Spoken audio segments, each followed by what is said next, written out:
The morning Louisa Norris rode onto Isaiah Fairchild's land, her horse was limping, her last coin was spent, and she had exactly one season to prove she was not the kind of woman who gave up. She had come from Abilene, Kansas, riding southwest through the flat, wind-scoured prairie toward the Colorado Territory in the autumn of 1872. The land out here was a different creature entirely from the crowded, noisy streets she had left behind. Out here, the sky was the biggest thing in the world, and a person could feel very small beneath it, or very free, depending on what they carried inside their chest. Louisa had always chosen to feel free, even when circumstances pressed hard against that choice. Her wagon had broken an axle 2 days east of Hartwell Creek. The horse, a sorrel mare named Clover, had thrown a shoe shortly after and developed a tender step that Louisa refused to call a limp, though it clearly was one. She had sold the wagon to a passing freighter for enough money to get Clover reshod and buy 3 days' worth of dried beans and cornmeal. Everything else she owned now fit in 2 canvas bags strapped across Clover's back. She was 26 years old. She had buried a father who drank too much and a mother who worked herself to an early grave, and she had inherited from them nothing but stubbornness and a talent for growing things in difficult soil. She had also inherited a handwritten letter from her mother's brother, a man named Clem Norris, who had prospected through the Colorado Territory 10 years ago and written home about rich, dark bottom land along the Hartwell Creek drainage that nobody had properly claimed or farmed. Clem himself had died of a fever in 1868 without ever going back to work that land, but Louisa had held onto his letter like a deed, reading it so many times that the paper had gone soft as cloth along the fold lines. She was going to farm that land. She was going to plant winter wheat and put up enough of a harvest to buy herself proper title to a parcel and never be beholden to anyone again. She had a plan. It was a good plan. The only problem was that when she arrived at the location her uncle's letter described, following the creek bend and the twin cottonwood trees and the red rock outcropping that looked like a sleeping dog, she found that the land was already occupied. The house was not much to look at. It was a solid, low-built structure of rough-cut timber and river stone, with a covered porch that ran the full length of the front and a separate cookhouse set a little ways back. There was a barn in good repair and a corral with 5 horses in it, and beyond the corral stretched 2 fields, one already harvested down to stubble, and one being turned under by a man working a single plow behind a big gray draft horse. The man had his back to her as she rode up, and she could see wide shoulders under a faded blue work shirt, dark hair curling a little at the neck beneath the brim of a dusty hat. She drew Clover to a stop at the edge of the field and waited. She was not the kind of woman to holler across a man's property without introduction. He noticed her when he reached the end of a furrow and turned the plow. He stopped the draft horse, pushed the hat back on his head, and looked at her across the turned earth with an expression that gave nothing away. He was younger than she had expected, perhaps 30 or 31, with a lean, sun-darkened face and dark eyes that took her in steadily, not rudely, but with the careful attention of a man accustomed to reading the landscape for information. He came toward her across the field, unhurried, and stopped a few yards off with his hands resting easy at his sides.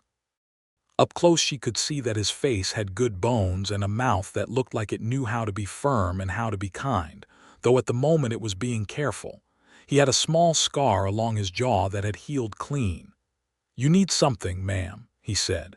His voice was low and even, with the faint trace of a Kentucky upbringing underneath it. "I might," she said. She was tired and Clover was footsore, and she had not had a conversation with another human being in 3 days, and she was not going to let any of that show. "Is this the Fairchild place?" He looked at her with a mild kind of surprise, as if he had not expected her to know the name. "It is. I'm Isaiah Fairchild." "Louisa Norris," she said, and swung down from Clover with the ease of someone who had been riding since childhood. She faced him straight, eye to eye, with the reins in her hand and the dry Colorado wind lifting the loose hair at her temples. My uncle was Clem Norris. He wrote home about this land in 1862. He said the bottom field along the south bend of the creek was unclaimed. It was in 1862, Isaiah said carefully. And now it isn't, she said.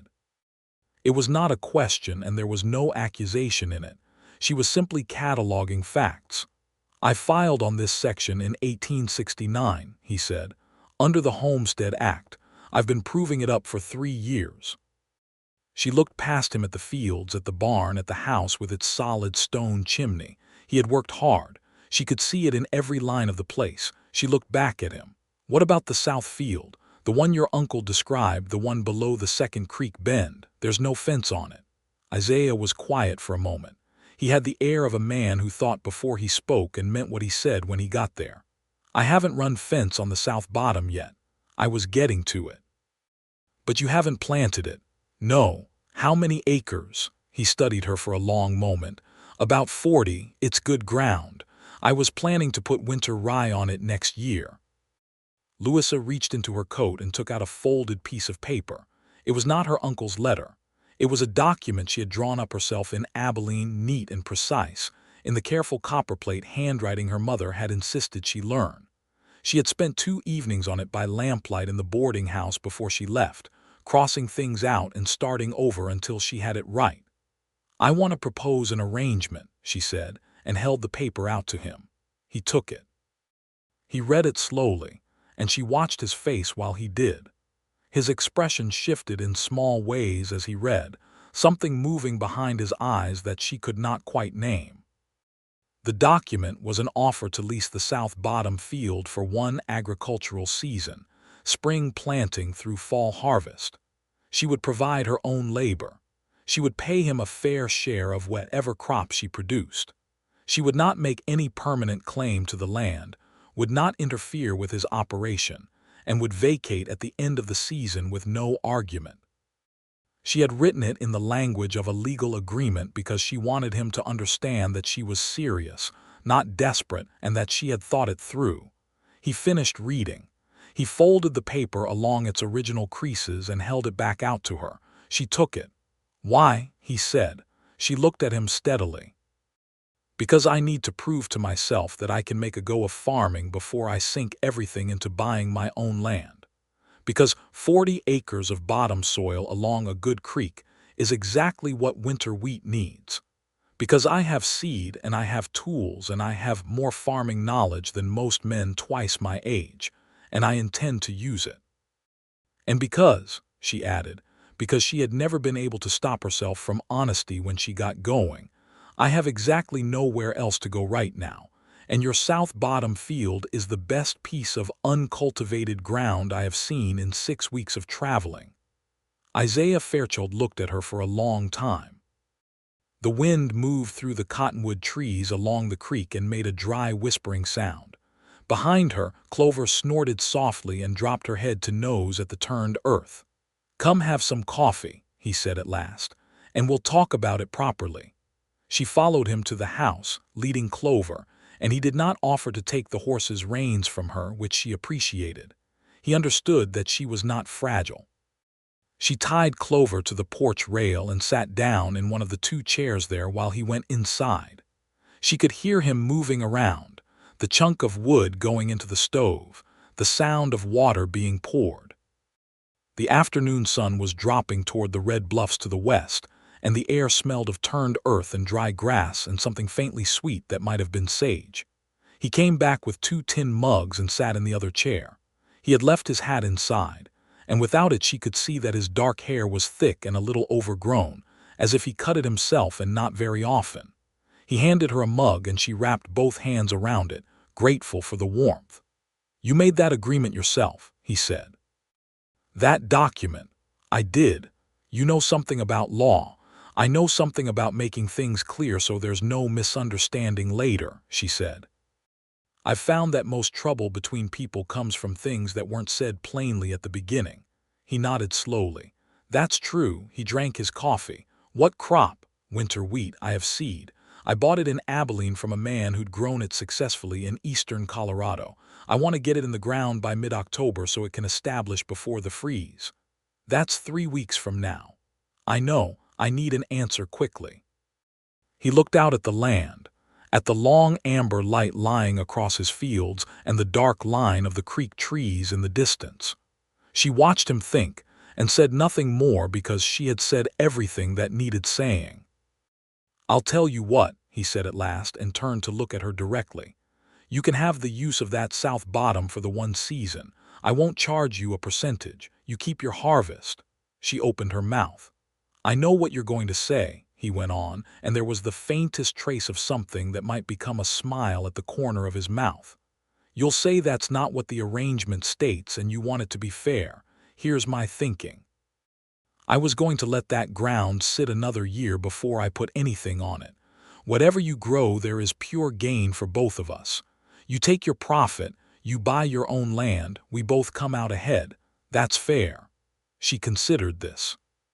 It was fair. It was also generous, and she was not entirely sure what to do with generosity from a stranger. Her experience of it had been limited. "All right," she said, "but I'll earn my keep while I'm here. I'll cook or help with your harvest or whatever you need. I won't take something for nothing." "I haven't asked you to stay here on the property," he said. "Where else would I stay? The nearest town is 12 miles east. I can't ride back and forth every day and get 40 acres planted." He was quiet for a moment, and she could see him working through the practical reality of it. "There's a storage room off the back of the cookhouse," he said finally. "It's clean and dry. You'd have privacy." "That will do," she said, "and Clover can go in the barn. She'd appreciate that. She threw a shoe 2 days ago and the new one is rubbing a little. I've been worrying about her." He stood up from the chair. "Let me have a look at her." He was gentle with the mare, she noticed.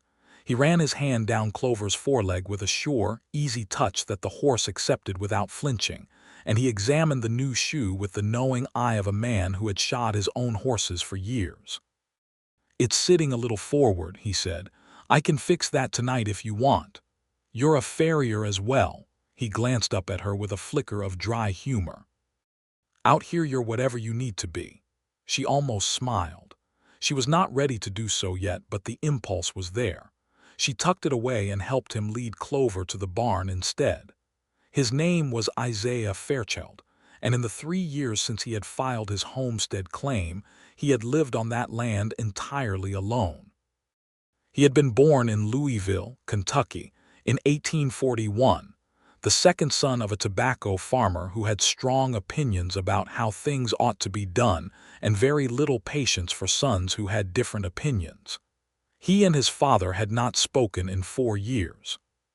He had come west after a stretch of difficult years that he did not talk about to strangers, and he had found this piece of ground along Hartwell Creek and understood immediately that it was where he intended to stay. He had built the house with his own hands and 2 months of help from a neighboring family named Calloway who lived 8 miles to the north. He ran a small cattle operation and grew enough grain and hay to feed his horses and supplement his income. It was a quiet life. It suited him. He had not spoken with a woman in something like 4 months. The last had been Martha Calloway when he rode over to help bring in their early hay. He had not, until today, particularly registered that absence as something that mattered to him. He registered it now, with Louisa Norris at his kitchen table eating the first decent meal she'd had in days, and talking to him about soil preparation and seed rates with the focused authority of someone who had grown up doing this work and knew it in her bones. She was not what he had expected when she rode up across his field. He had expected, perhaps, a woman with a sad story who needed saving. Instead, he had gotten a woman with a plan, a legal document, and an opinion about the relative nitrogen content of creek bottom soil versus higher ground that was better informed than most opinions he had heard from men twice her age. She had dark red hair, the color of iron oxide, pulled back severely from a face that was angular and strong-boned, weathered enough by outdoor work to be interesting. She had gray eyes that looked at things directly and missed very little. She was not conventionally pretty in the way that local dances and church socials produced, but there was something in her face that he found himself wanting to look at for longer than politeness strictly allowed. He pulled his attention back to his supper and to the conversation which had moved on to irrigation. The The creek runs year-round. She was asking. Even in August. It's fed by snowmelt from the higher country. It drops in late summer, but it never runs out. That's everything, she said, and the way she said it told him how long she had been looking for exactly this. A reliable water source, good bottom ground, a place where the work she put in would have a fighting chance of producing something worth having. I can set up a gravity-fed channel from the second bend. It won't take long. I've done it before. You've done irrigation work. My father's farm in Illinois had a low field that flooded every spring and dried out every August. I spent 3 summers figuring out how to manage the water. She looked up at him. You sound surprised. I'm not surprised, he said, which was not entirely true. He was a little surprised. He was also, he admitted to himself, increasingly interested. I'm just working out what you actually need from me. The land, she said simply. That's all. You can go on running your operation exactly as you have been. I'll stay out of your way. She was as good as her word. In the first week, he barely saw her.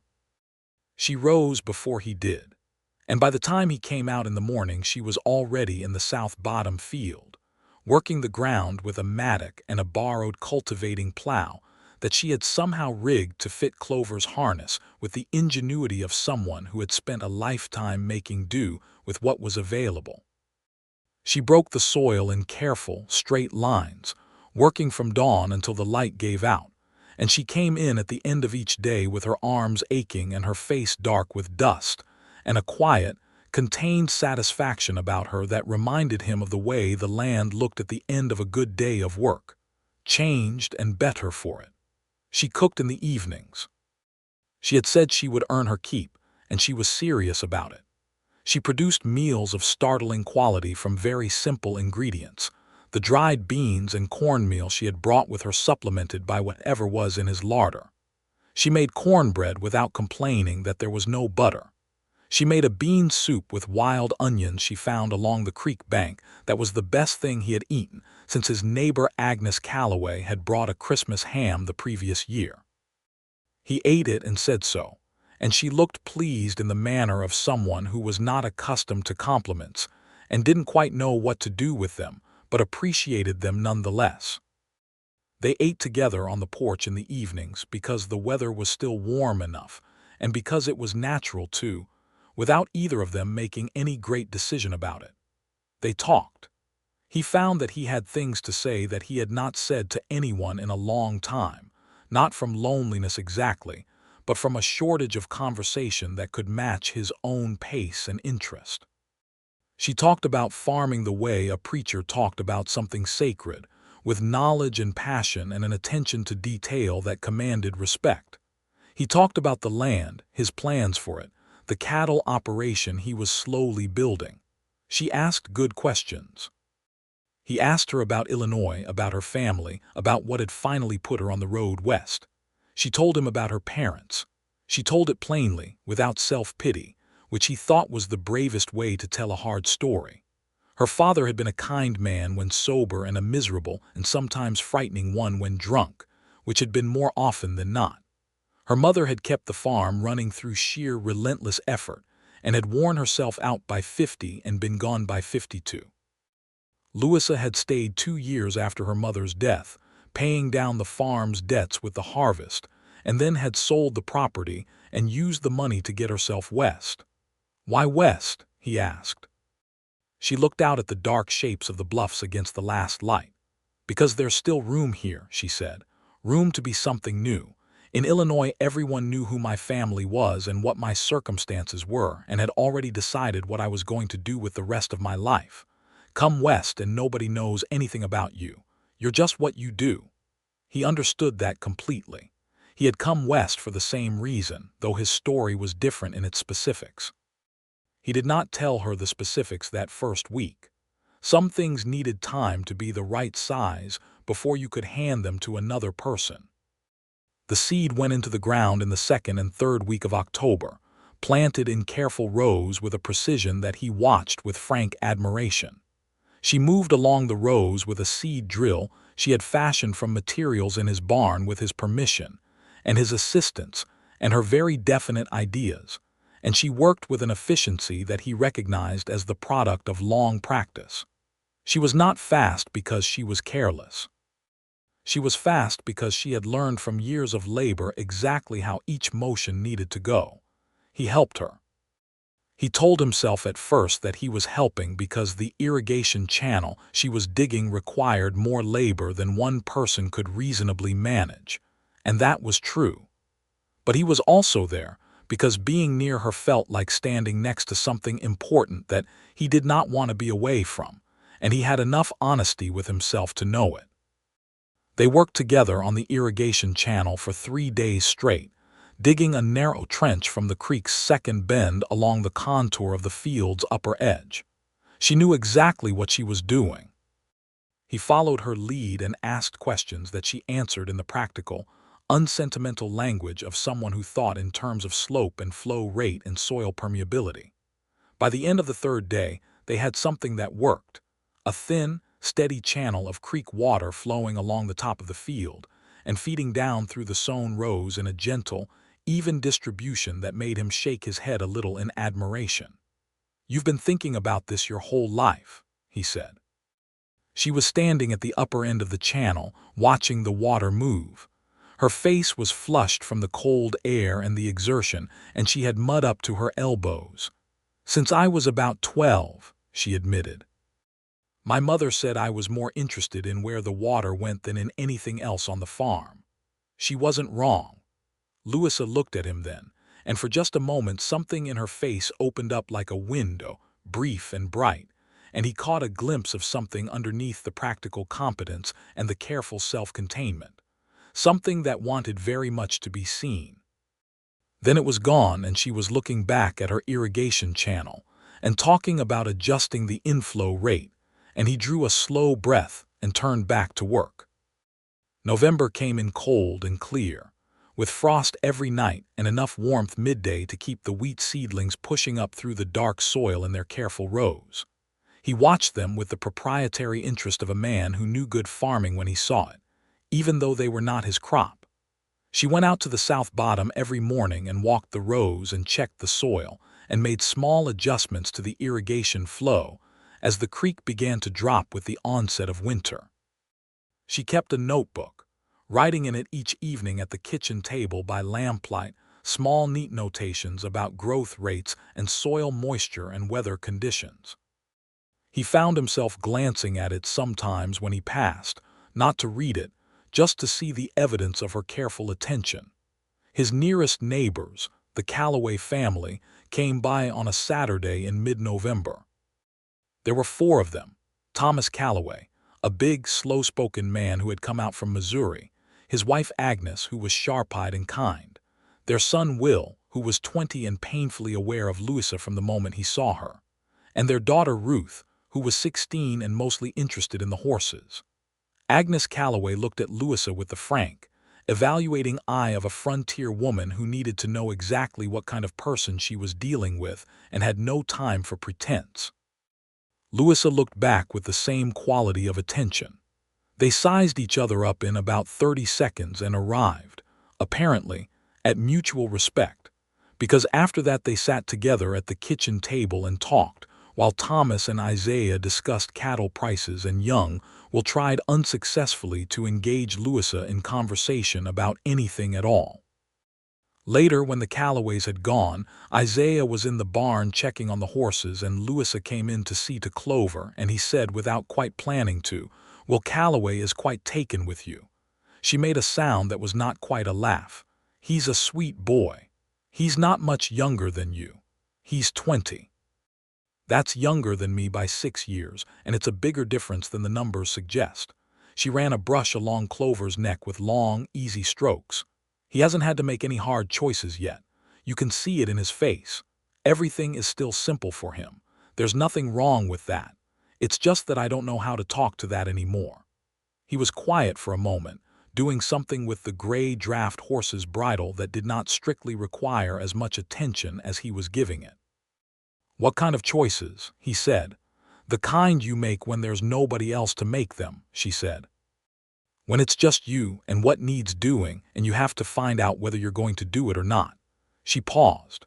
When I sold my family's farm, the lawyer in town said I should put the money in the bank and find a husband who could manage my affairs.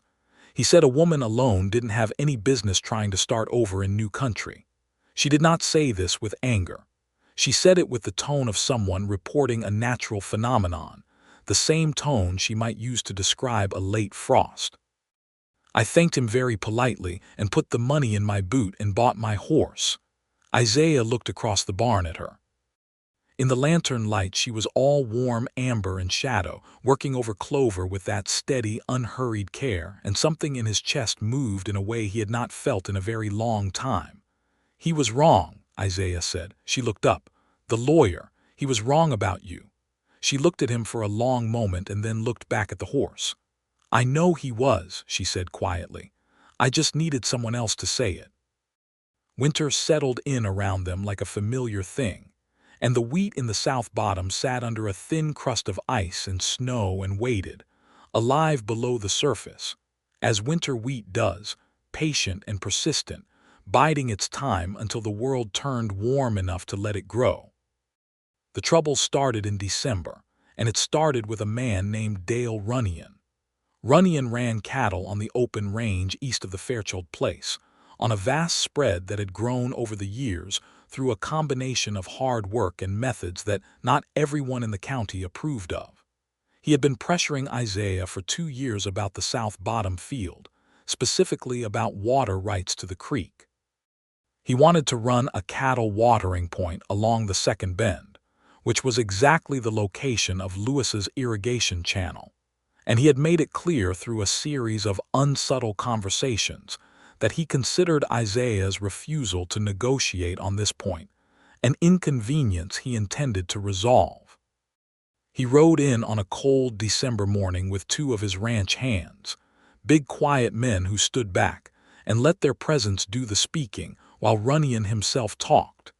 He was a wide, ruddy-faced man of about 45 with the confidence of someone who had gotten his way so often that the expectation of it had become part of his personality. He stopped his horse in the yard and looked at the house and at Louisa, who was coming from the cookhouse with a bucket of water, and at Isaiah standing on the porch, and he said, "Fairchild, we need to talk about that south field." "We've talked about it," Isaiah said. "Who's she?" Runyon said with a nod toward Louisa. "That's Miss Norris," Isaiah said. "She's farming the South Bottom this season." Runyon looked at Louisa with an assessment that made Isaiah's jaw tighten. "Is that right? Well, Miss Norris, you might want to know that field's going to be a cattle watering lot come spring, one way or another." Louisa set down her bucket and looked at Runyon with the calm steadiness she brought to everything. "I don't believe that's any of your business, Mr. Runyon." Runyon's eyes moved from her to Isaiah and back. "You'd better explain to your farmhand here how things work in this county," he said to Isaiah, his tone suggesting that a woman speaking her mind was something to be corrected. "She's not my farmhand," Isaiah said. "And I'd suggest you ride out the same way you rode in." The exchange was brief and cold and ended with Runyon leaving, but not before he had made it sufficiently clear that he considered the matter unresolved. His hands rode out behind him without looking back, which was somehow more threatening than if they had. Louisa picked up her bucket again. Her face was perfectly composed. "He's going to cause trouble," she said. "He's been wanting to cause trouble for 2 years," Isaiah said. "He'll find it's harder than he's expecting."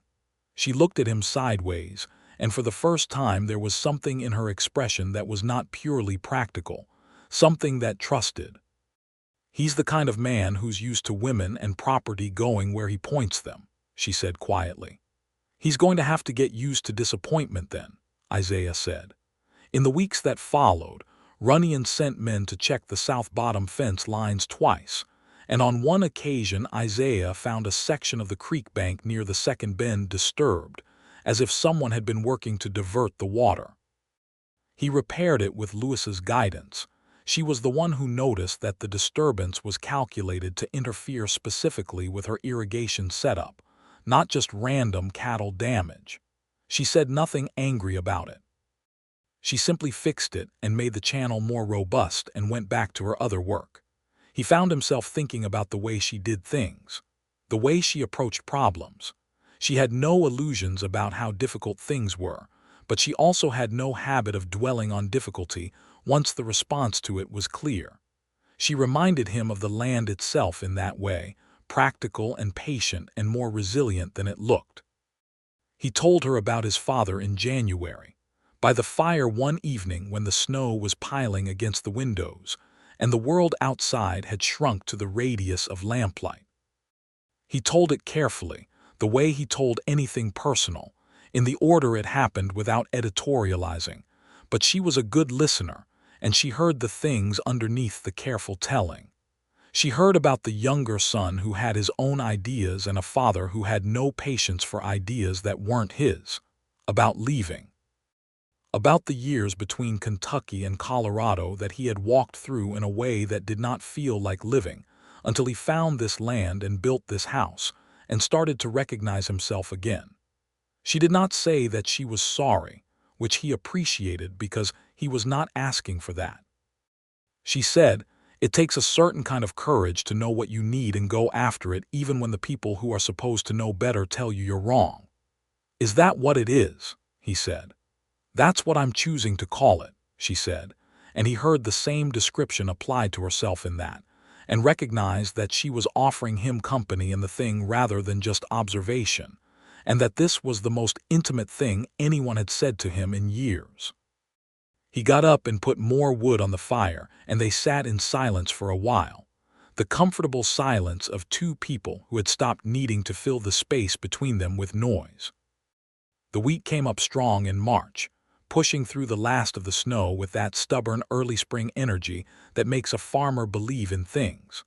Louisa walked the rows every morning with the expression of someone greeting old friends.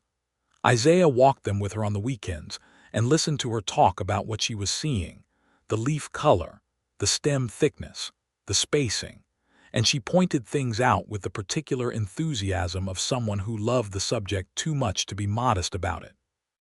"You could teach this," he said one morning. She looked at him. "What?" "Farming. The things you know about soil and water management and crop selection. You could teach other people." She thought about it seriously, which was the way she thought about everything. "Maybe someday," she said, "but first I want to actually do it. Teaching comes after you've earned the right to say you know something." "You've already earned it," he said. She looked up at him from where she had crouched to examine a seedling. The March sun was weak but honest, and it lay across her face without flattery, and he saw her as clearly as he had ever seen anything. The strong bones of her face, the gray eyes narrowed against the light, the mouth that was serious and not pretty in any conventional sense, but was the most interesting face he had encountered in a very long time. She stood up, and for a moment they were very close because the rows were narrow and she had not stepped back when she rose. He did not step back either. They looked at each other for a breath, 2 breaths, and then she said, "Isaiah," in a voice that was careful, and he understood that she was not saying no to anything. She was saying slow down, and he respected that absolutely and took a step back and nodded and said, "Right. Show me the next row." She let out a breath that might have been relief or might have been something else entirely, and they walked the next row, and she showed him what she was seeing, and neither of them mentioned the moment again. But it was there between them, settled and real, a fact about the situation that had been acknowledged without words. Runyon moved in April, and he moved in a way that was significantly less subtle than his previous approaches. He showed up at the county land office in Hartwell Creek, with a claim that there was an error in Isaiah's homestead filing from 1869, specifically that the south section, which included the bottom field, had not been adequately proved up under the terms of the act and was therefore still open to claim. Isaiah found out about it from Thomas Calloway, who had been in town, and heard it from the land office clerk, a young man named Perkins who was honest enough to be worried about what Runyon was attempting. He rode to tell Louisa that evening and found her in the cookhouse, and he told her what Calloway had said, and she sat very still and looked at the table for a long moment before she looked up at him. He expected her to be frightened. Instead, she was thinking. "He's wrong," she said.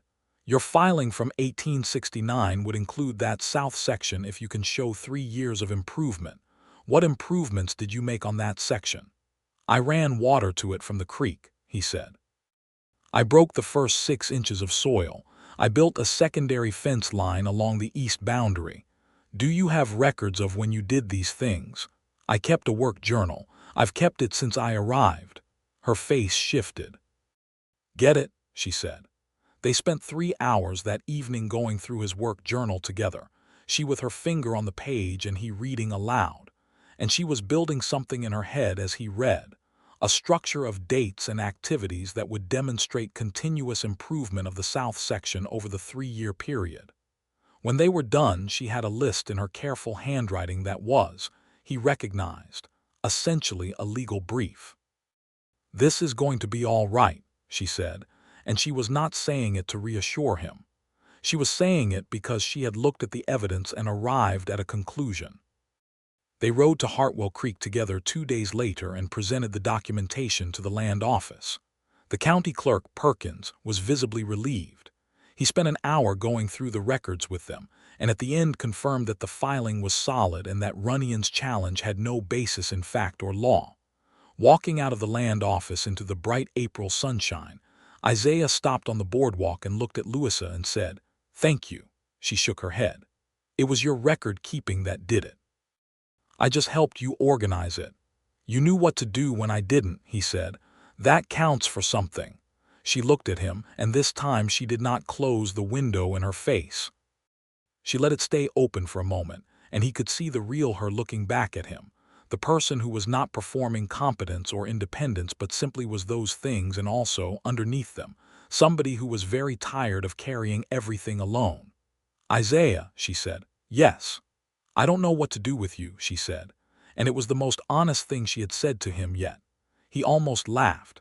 He controlled it, but she saw it in his face and something in her expression warmed. "I don't know what to do with you either," he said. "I haven't known what to do with you since the morning you rode up across my field and handed me a legal document." "I gave it to you to read," she corrected, "and then you took it back." "I always keep my contracts," she said. He looked at her. The spring wind was moving through the street, raising dust, and behind her the rough wooden fronts of the buildings along the main street of Hartwell Creek made a backdrop that was entirely without romance, just raw pine boards and hand-lettered signs and the smell of horse and dust. But she was standing in the middle of it with her hat in her hand, and her dark red hair loose from its pins in the wind. And he thought he had never seen anything as straightforwardly beautiful as Louisa Norris with her mind working, and her face open and honest in the spring light. "Could I take you to supper?" he said. "There's a decent dining room at the hotel." She blinked. "Supper? Tonight before we ride back?" A pause. She looked at him with the evaluating directness she brought to everything. Then she put her hat back on and said, "Yes, I think supper would be all right." The dining room at the Hartwell Creek Hotel was not exactly grand, but it had tablecloths and candles and a cook who knew what to do with a beef roast, and that was enough for their purposes. They sat across from each other in the warm, lamplit room and ate proper food, and talked in a different way than they talked at home, slightly more formal at first, as if the setting had imposed a ceremony on them, and then gradually less formal until they were talking the way they always talked, directly and with interest, but with something additional present in the room with them, a kind of mutual recognition that this was the beginning of something. He told her about his marriage. He had not planned to tell her, but the conversation had arrived at a natural opening, and he had learned by now that withholding things from Louisa Norris was more work than it was worth, because she had a way of seeing through withholding without being intrusive about it. He had been married at 23 to a woman named Ellen in Louisville before he came west.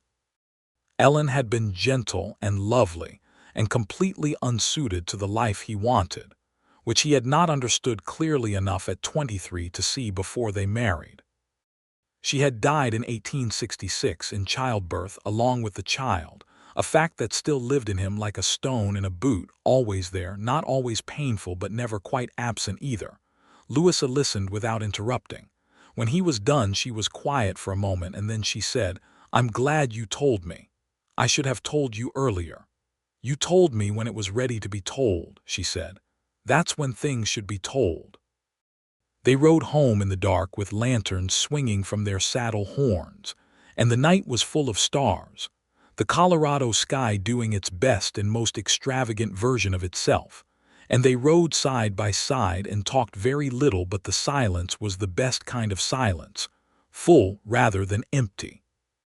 At the gate to the property he helped her down from Clover, which she didn't need but accepted, and his hands were on her waist and hers were on his shoulders, and they stood for a moment in exactly that position in the dark under the enormous Colorado sky, and then he said, "Louisa," and she said, "Not yet," and he nodded and stepped back and she went to put up her horse.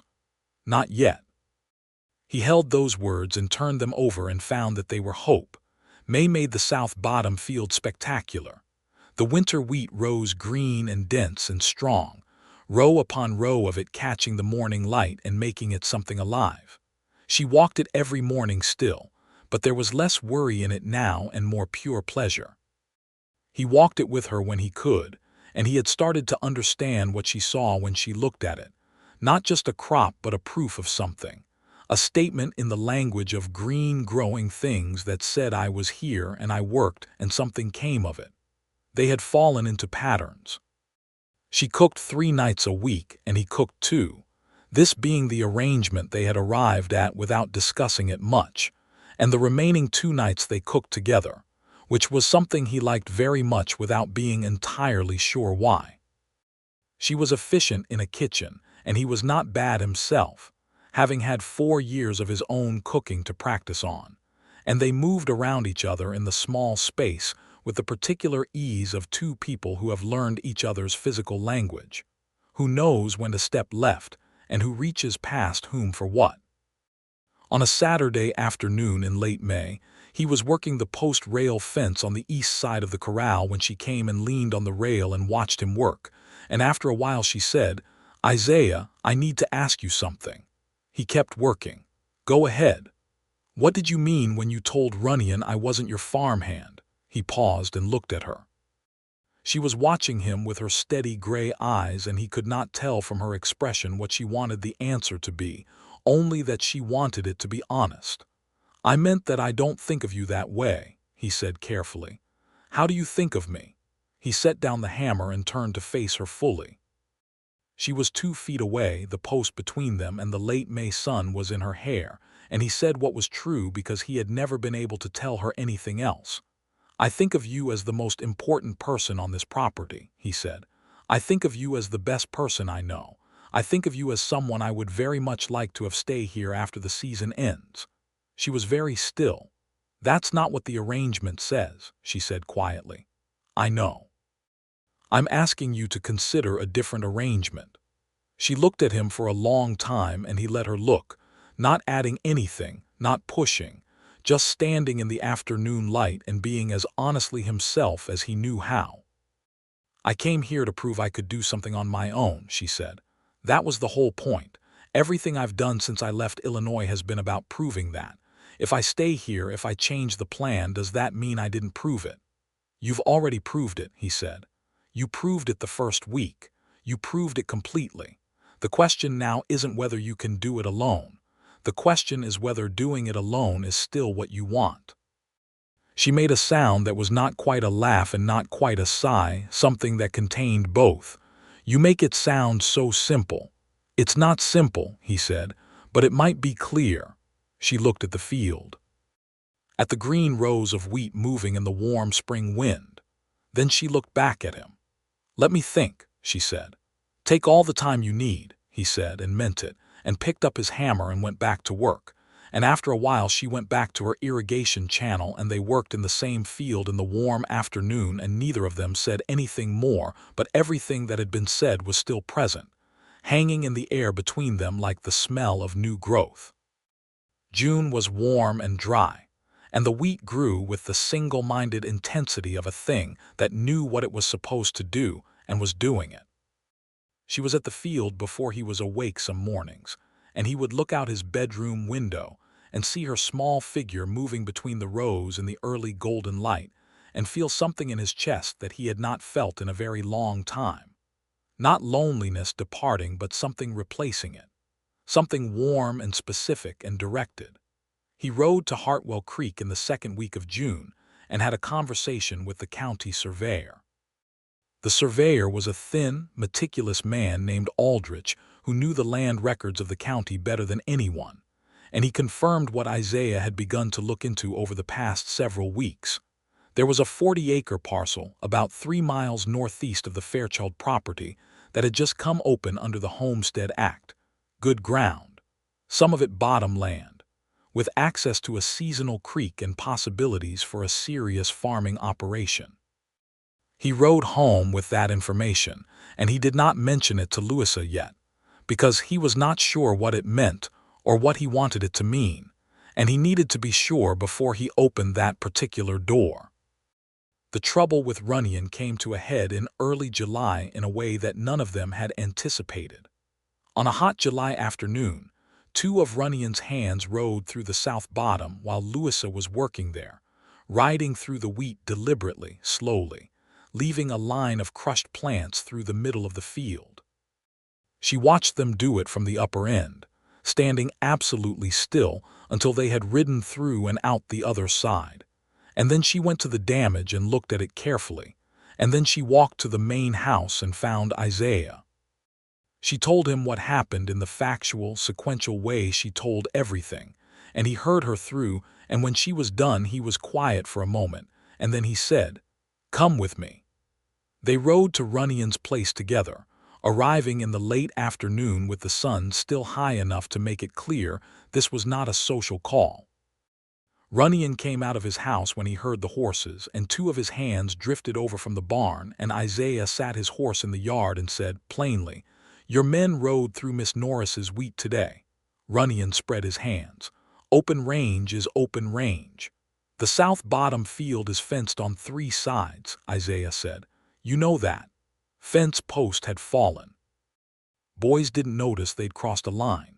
"Dale," Isaiah said, and his voice dropped to something very quiet and very precise. "I have been patient with you about the water rights question.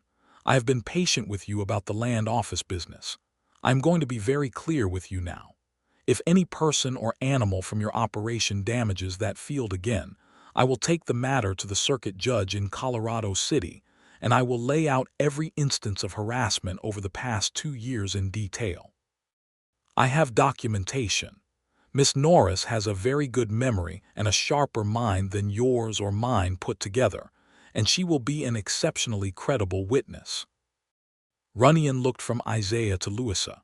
She met his look with perfect composure, and he seemed to arrive at some private conclusion about whether this was a fight he could win.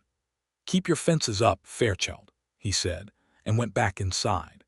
They rode home as the sun went down and the sky turned colors that had no names in any language that was adequate to them, a kind of burning orange and rose that spread from the horizon to the zenith and made the whole world look momentarily sacred. She rode beside him, and after a while she said, "Thank you. You didn't need saving," he said. "No," she agreed.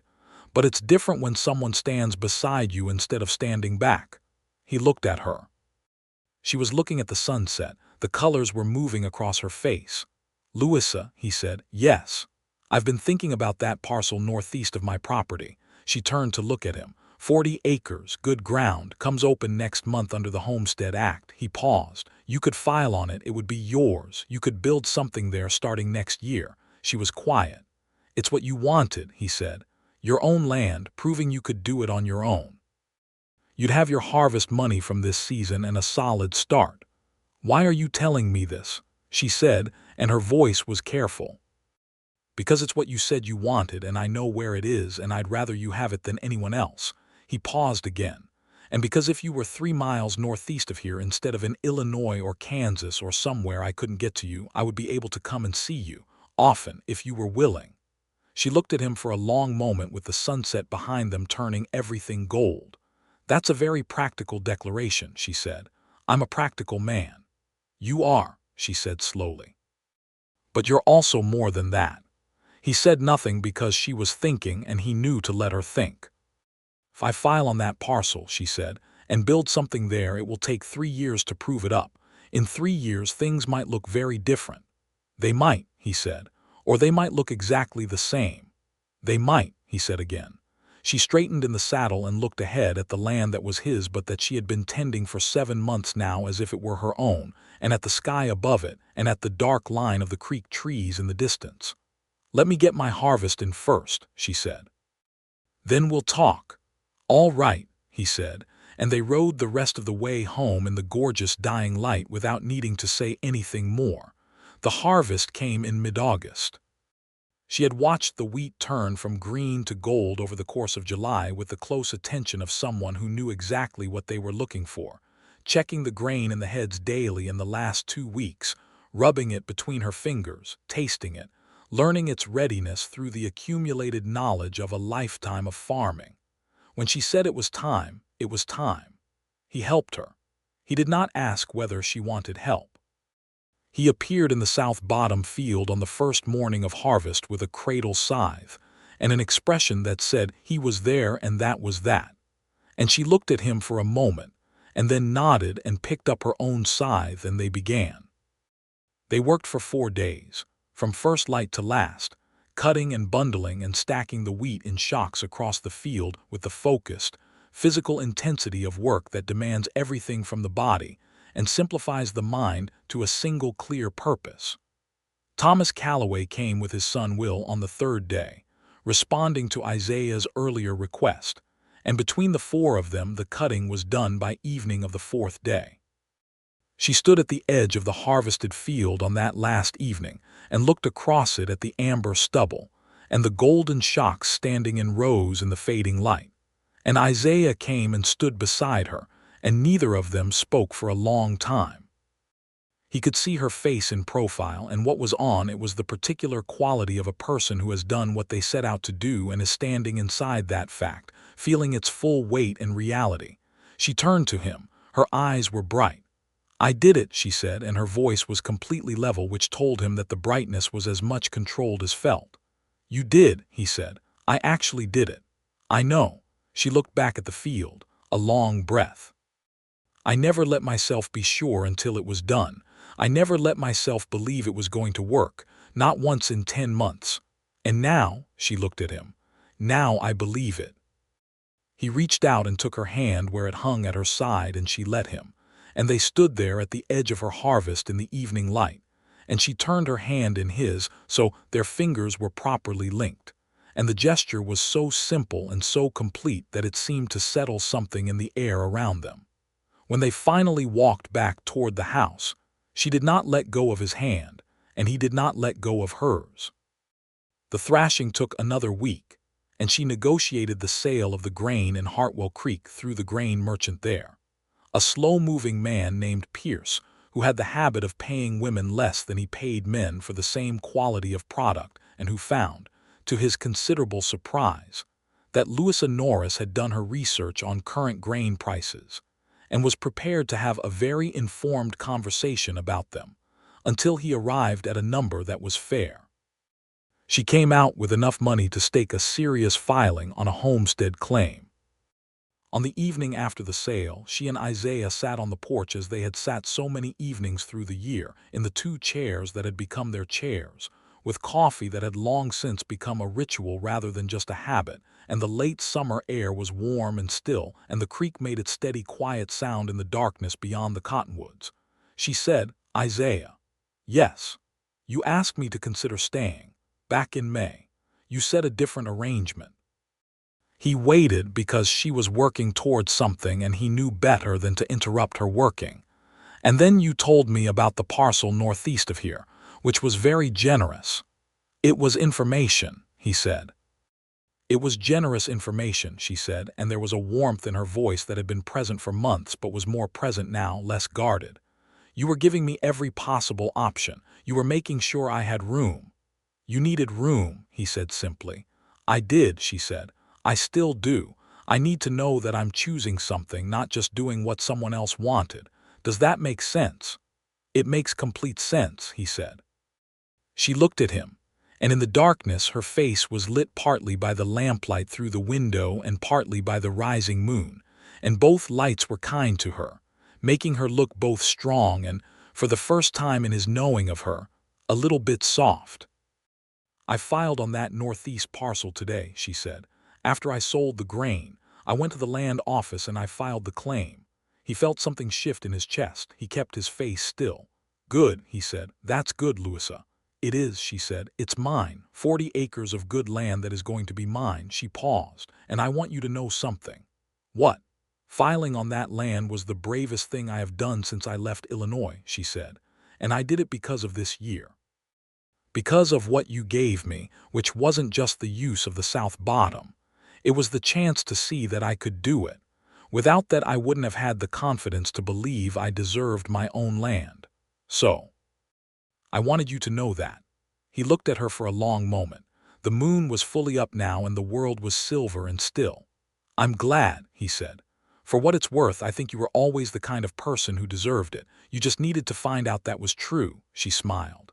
It was a real smile, wide and genuine, and it changed her face completely, making it young and bright and open in a way he had not seen before, and it hit him somewhere essential. "I have a proposal," she said. He raised an eyebrow. She reached into the pocket of her coat and produced a piece of paper. She held it out. He took it. He unfolded it. He read it. It was a document, carefully written in her precise copperplate. An arrangement in the language of clear and honest agreement. It proposed that one Louisa Norris and one Isaiah Fairchild, both parties being of sound mind and clear purpose, enter into a formal courtship of not less than 6 months' duration, during which time they would continue to spend time in each other's company and discuss with full honesty their respective needs, expectations, and intentions, with a view to deciding at the conclusion of that period whether a more permanent arrangement was suitable to both parties. He read it twice. He looked up at her. She was watching him with the evaluating directness she had always watched him with, but underneath it now was something that looked very much like hope. "You wrote me a contract for a courtship," he said. "I know what you're going to say," she said, with the trace of a laugh in her voice that he loved. "You're going to say it's unusual." "I was going to say it's very you," he said. She smiled again. "Is it acceptable?" He folded the paper carefully along its original lines. He looked at her. He said, "Louisa Norris, I have spent the better part of a year falling in love with you while trying to give you enough room to breathe. I think 6 months is more patience than I am honestly capable of, but I will take every day of it if that's what you need." She looked at him, and the hope in her face was now something larger and more real. "That's not a yes or no," she said. "Yes," he said. "I accept your terms." She put out her hand. He shook it. And then she laughed, a real laugh, full and warm, and he laughed too. And after they had both finished laughing, she reached across the space between their chairs and touched his face with her hand, just briefly, her palm against his jaw, and then pulled it back. The gesture was so careful and so deliberate that it communicated more than a longer contact would have. "Good," she said. "That was the arrangement." He caught her hand as she pulled it back and held it for a moment. "Louisa," he said, "one day the arrangement is going to be different than that." She looked at him with her gray eyes in the moonlight. "I know," she said simply. The autumn was the best autumn he could remember on the property, and he thought he would remember it for the rest of his life as a particular kind of season, the kind that lives differently in the memory than ordinary time. She had moved out to her northeast parcel to begin the proving-up process, but the distance was 3 miles and he rode it often and she rode it back, and the frequency of those rides increased rather than decreased as the weeks passed. She began building on her land in September. She was practical about it. She hired 2 brothers from Hartwell Creek, young men named Doyle and Samuel Ward, who knew construction and needed work. And with their help and Isaiah's, she raised a small but solid house, 1 story, 2 rooms, a covered porch. Built from timber, he helped her source and river stone from her own creek tributary. She made decisions about every aspect of it with the focused deliberateness she brought to everything. And the result was a house that was small but genuine. that looked like a thing built by someone who intended to stay. He visited on a Tuesday in October, with the aspens up on the higher ground going yellow, and the air carrying the first clean edge of coming winter. And she was in her new kitchen, which was not a separate cookhouse but a proper room in the house, standing over a work table with her sleeves rolled up. And when he came in, she looked up and her face did the thing he had been watching it do all year, the small involuntary brightening that preceded her getting it back under control. She was getting it back under control less and less quickly. He put down the parcel he had brought, flour and dried fruit from Hartwell Creek, and said, "How's the east wall holding?" "Solid," she said. Doyle did good work on the corner joint. He looked at the wall and agreed. He looked around the kitchen, at the shelves she had put up herself and the good south-facing window she had insisted on for the winter light and the small square of her notebook open on the table. She was planning her first crop on her own land already. Of course she was. "Louisa," he said. She looked up from the notebook. He crossed the kitchen in 3 steps, and before she could say anything he took her face in both his hands and kissed her. It was not tentative. He had been not tentative for long enough. She made a sound of pure surprise, and then her hands came up and caught his forearms, and she kissed him back with an emphatic certainty that told him everything he needed to know about how long she had been waiting to do it. When they separated, they were both breathing a little differently. She still had her hands on his forearms. He still had her face in his hands. "That was outside the terms of the arrangement," she said, and her voice was not steady. "I know," he said. She looked at him for a long moment. "Isaiah Fairchild," she said, and the way she said his name was something entirely new, something that sounded like the settling of a decision. "Louisa Norris," he said back. She pressed her forehead against his. "We are going to need a new arrangement," she said. "I had something in mind," he said. She pulled back just enough to look at him. "What?" "Marry me," he said. "In the spring, when the wheat is up, when you're sure."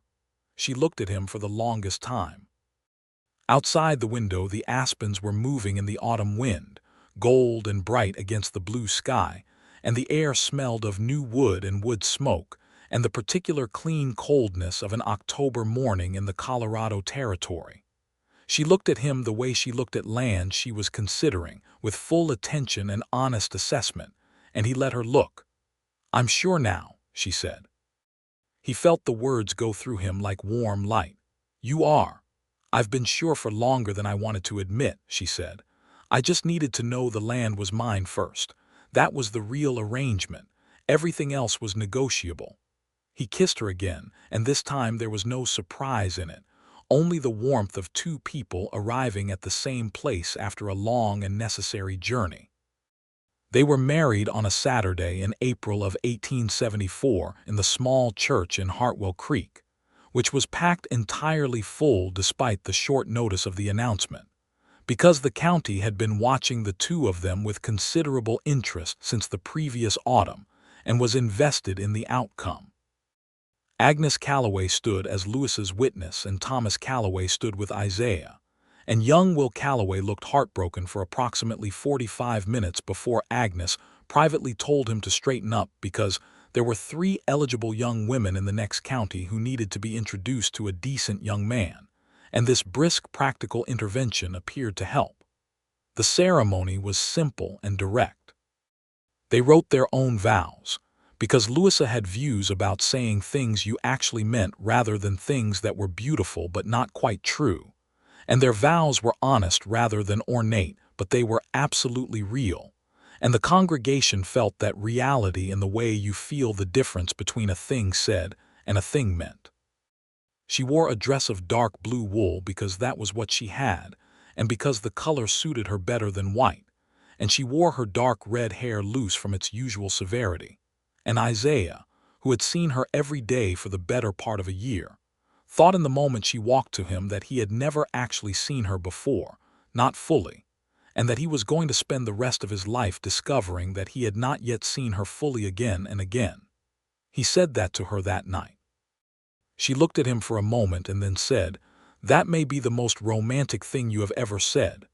And then, because she was Louisa, added, and also arguably the most mathematically sound. He laughed and she laughed and they were happy. They negotiated the land.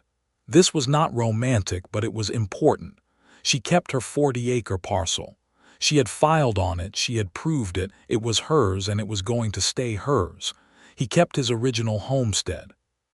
They farmed both properties as a combined operation, which made practical sense and which allowed the South Bottom field, the original 40 acres she had borrowed for one season, to remain in wheat production as she had established it, under methods she had developed and refined. The combined operation was significantly more productive than either property alone. She wrote a careful document establishing the terms of the combined operation, noting the ownership of each parcel and the division of proceeds. He signed it without argument.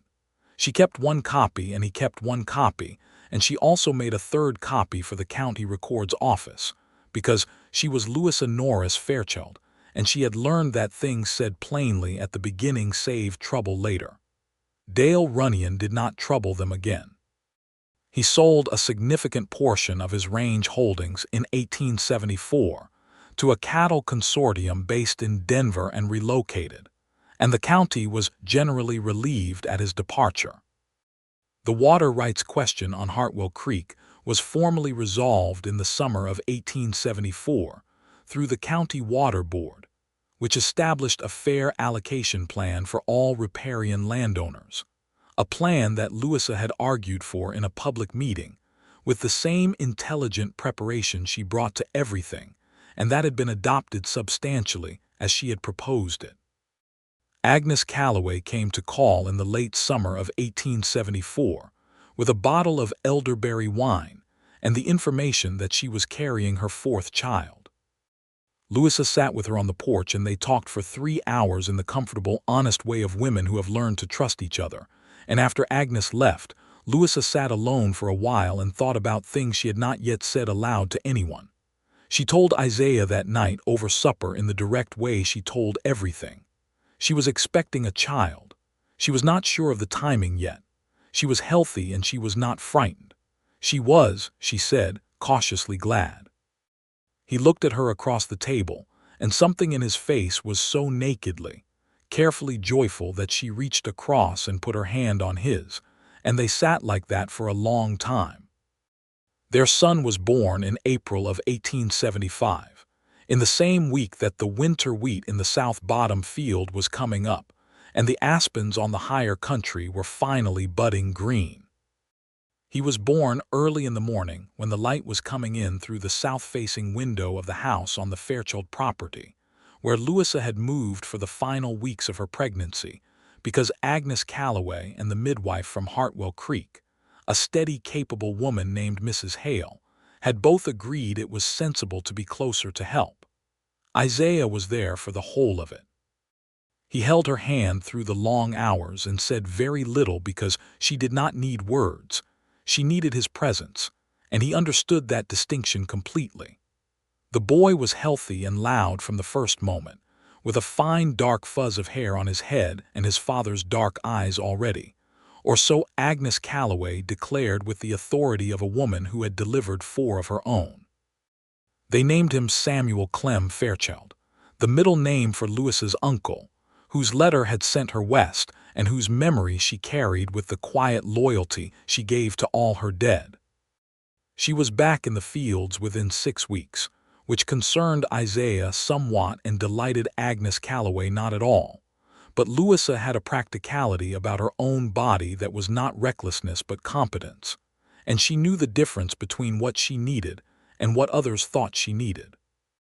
She wore the baby in a carrier she had fashioned from a length of canvas, and she walked the rows of the wheat with Samuel against her chest, and the notebook in her hand, and the particular expression of a person who has everything important in one place at the same time. Isaiah came and found her there one afternoon in the good June light, walking the South Bottom rows with the baby and the notebook, and he stopped at the edge of the field and watched her for a long time before she noticed him. When she did, she stopped and looked at him, and he knew what was on his face because he was not trying to hide it. He had stopped trying to hide anything from her a long time ago. "You're going to make me self-conscious," she said.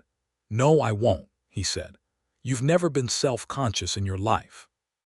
She looked down at Samuel, who was sleeping against her chest with the boneless, absolute commitment to sleep that young babies bring to the enterprise. "He's been an excellent field companion," she said. He crossed the field to her. He put his hand on Samuel's back, feeling the small, warm weight of him, the rise and fall of his sleeping. He looked at Louisa's face above the baby, at the dust of work on her cheek and the alert gray eyes and the mouth that had become so familiar to him that he sometimes could not quite believe it was still itself, still new, still capable of surprising him. "How's the South Row?" he said. "Strong," she said. "Better than last year, if anything. The soil is responding to the second season of consistent management. You always said it would." "I did," she agreed, with a satisfaction in her voice that was entirely earned. "Come look." They walked the South Row together, with Samuel sleeping between them against her chest, and she showed him what she was seeing, the leaf color and the stem density, and the way the soil moved when she pressed it. And he listened and looked and learned from her the way he always had, finding in the specificity of her knowledge something that illuminated the world rather than reducing it. 3 years passed in the manner of good years, fully lived and anchored to the land and the work and the growing things between them. The winter wheat became a point of some regional note. She developed, over those 3 seasons, a particular method of fall soil preparation combined with careful variety selection and irrigation management that produced yields significantly above the county average. And the circuit agricultural agent, a man named Harris who came through every summer, began including the Fairchild properties in his reports as an example of particularly good practice. He was in the habit of addressing his technical questions to Isaiah, and Isaiah was in the habit of redirecting them to Louisa, until eventually Harris understood that this was where the information lived and adjusted his approach accordingly. She was offered a position with the Territorial Agricultural Society in 1877 as a district advisor for small grain farming methods. She sat with the letter for a full evening. She talked it through with Isaiah in their accustomed way, directly and with full honesty on both sides. She said she was interested but uncertain. He said he thought she should do it if she wanted to. She said, "What about the farms?" He said they had enough help established now. A hired man named Joe Peralta who had come from New Mexico and who worked with steady competence. And between Joe and himself, the operation could manage the periods when she needed to travel. She said she hadn't thought about traveling. He said she should. She looked at him for a long time. "You'd be all right with Samuel." "I'd be completely all right," he said. "I'm his father, and Joe's wife Carmen helps mornings." She looked at the letter again. Samuel was playing on the floor nearby, nearly 3 years old now, fiercely independent and entirely fearless, with her red hair and his dark eyes in an arresting combination that strangers always remarked upon. He was building something from blocks with the focused concentration he had inherited from his mother. "All right," she said. "Yes, I'll write back tomorrow." She did, and the work began the following spring.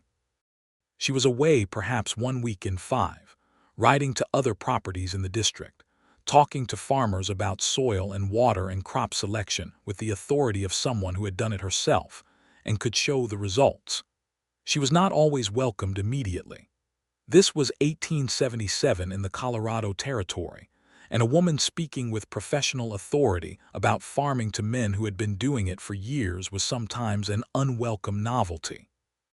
But she had a quality that Isaiah had recognized since the first day, the ability to present knowledge in a way that was direct rather than condescending, and she was patient in the way that only a person genuinely interested in seeing other people succeed can be patient.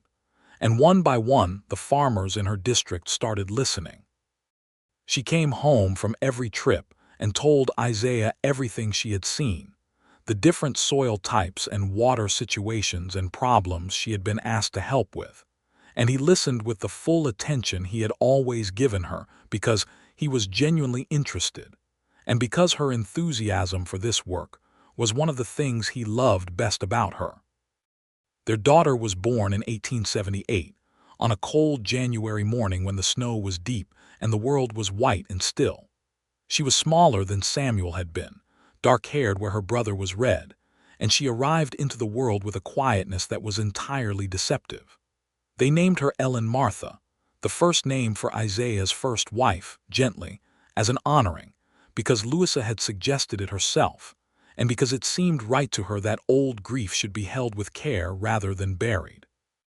Isaiah held Ellen Martha in the first hour of her life, and Louisa watched his face and saw all the old grief and all the new love present at once, and she thought that this was perhaps the most complete thing she had ever seen in a human face, the capacity to contain loss and love at the same time and not be broken by either. "She's perfect," he said. "She is," Louisa agreed, and she was. Samuel was 3 years old and had opinions about his sister. He was not enthusiastic at first, having been the sole recipient of attention for 3 years, and finding the division of that resource economically alarming. He inspected Ellen with the critical eye of someone evaluating a suspicious business proposition. Then she grabbed his finger with her small fist and held on with surprising firmness, and something in his face changed. And after that he was devoted. Joe Peralta and his wife Carmen had become, over the years, something more than hired help, something in the category of the family one builds rather than the family one is born into. Carmen was a capable, generous woman who spoke plainly and laughed often, and who had been, in Louisa's practical calculation, entirely responsible for the household running smoothly during the first year of Louisa's advisory work. Isaiah treated Joe as a partner in the farming operation, which Joe was, having a knowledge of range management and horse handling that complemented Isaiah's own skills and Louisa's particular expertise with grain crops. The 4 of them ate together most evenings now, the children underfoot, and the table was crowded and loud and entirely full. In 1879, Isaiah rebuilt the house, not from necessity but from intention. He expanded it, adding 2 bedrooms and extending the kitchen, and putting in a proper window seat along the south wall of the main room, where the winter light came in long and warm. He built a small study for Louisa, a room with shelves along every wall and a wide table by the window, where she could write her reports and her notes, and the articles she had begun contributing to the Territorial Agricultural Gazette. He built it knowing she had not asked for it, but he had been watching her work at the kitchen table for years, surrounded by meal preparation and a child learning to read and the general productive chaos of their household, and he knew she needed a room. When he showed it to her, finished, with the shelves empty and the light coming through the window onto the clean table, she stood in the doorway for a moment and looked and said nothing. He waited. She walked to the table and put her hand flat on the surface and looked at the shelves and then looked at him with her gray eyes very bright. "Isaiah," she said. "You need somewhere to think," he said. She crossed the room and put her arms around him and pressed her face against his neck and held on, and he held her back, and they stayed like that for a long time in her new room with the winter light coming through the window. She filled the shelves over the course of the next year with her notebooks and the agricultural journals she subscribed to, and the small collection of books she had been accumulating since she arrived, scientific farming texts and 1 or 2 novels and her Uncle Clem's original letter, now framed, on the wall above the desk where she could see it when she looked up from her work. The South Bottom field, in the spring of 1880, produced its 8th consecutive wheat harvest under her management. 8 years of winter wheat, in a field that she had borrowed for 1 season. The yields had increased steadily, and she had spent those years developing a rotation system that kept the soil in excellent health, alternating wheat with a legume crop and a fallow year, and the bottom field was if anything richer and more productive than when she had first planted it. She stood at the edge of it one evening in June of 1880, with Isaiah beside her and Samuel running ahead through the stubble of the legume cover crop they had turned under the week before, and Ellen on her hip, 2 years old now and opinionated, and she looked at the field and at the house and at the mountains to the west catching the last light. And she thought about the morning she had ridden up across this ground with a limping horse and 2 canvas bags and a piece of paper she had written by lamplight in a boarding house in Abilene. She said, "Do you remember the first day?" "I remember every day," Isaiah said, which was not hyperbole. He had the kind of memory that retained things it cared about completely. "You asked me what I needed," she said, "and I said the land, that's all. That's what you said." "I was right," she said. "It was the land, it always was, but I didn't know then that the land was going to come with you." He looked at her sideways with the small private smile she had been collecting all these years, adding to her store of them. "The arrangement didn't specify that," he said. "No," she agreed and leaned against him, with Ellen investigating the buttons of his shirt and Samuel distant and audible in the field. "It didn't. That was the part that wasn't arranged." He put his arm around her. "The best parts never are," he said. She thought about that. She looked out at the field and the mountains and the creek trees in the distance and the house that was fully theirs, built and rebuilt and added to over years of shared intention. She thought about her uncle's letter on the wall of her study, and her mother and her father, and all the difficult things that had put her on a horse to ride west in 1872 to borrow a piece of ground for one season and see if she could make something grow. She had made something grow. She had made so many things grow, in the soil and in herself, and in the space between herself and this man who had said take it and stay when she had said that was not the arrangement. It had not been the arrangement. The arrangement had been so much smaller than what they had built. She supposed that was the nature of the best things. They started as something manageable and became something you could not have imagined at the beginning, something large and sturdy and full of life, like a field of winter wheat that had been planted in borrowed ground and never really stopped growing. "Ellen is eating your shirt button," she said. "I know," he said. "She's been doing it for 5 minutes." "You could stop her. She'll get bored," he said placidly. Louisa laughed, and he turned his head and kissed her temple, and Samuel came running back from the field with a fistful of something he was excited about and wanting to show them. And Ellen said Dada with her mouth full of button, and the evening light lay over everything like a benediction, warm and specific and entirely real, the best kind of beautiful, the kind that is made from years of hard work and chosen love and mornings that start before sunrise and evenings that end like this, in the field. Together, with the mountains holding the last of the light, and the wheat already thinking about next year in the rich dark ground below their feet. She had come to borrow one season. She had stayed for all of them, every one, and there was not a single day she regretted that this was not the arrangement she had originally had in mind, because the arrangement she had instead was everything she had not known to ask for and everything she would never give back.